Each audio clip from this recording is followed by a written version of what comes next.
4వది, శబరిపీఠం నుంచి సన్నిధానానికి సగం దూరంలో ఉంటుంది.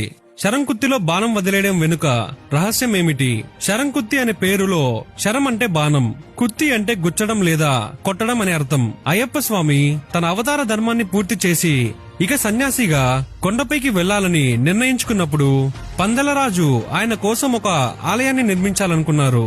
ఆలయం ఎక్కడ నిర్మించాలో సూచించమని రాజు మణికంఠుడిని కోరగా మణికంఠుడు తన చేతిలోని దివ్య బాణాన్ని విసిరాడు.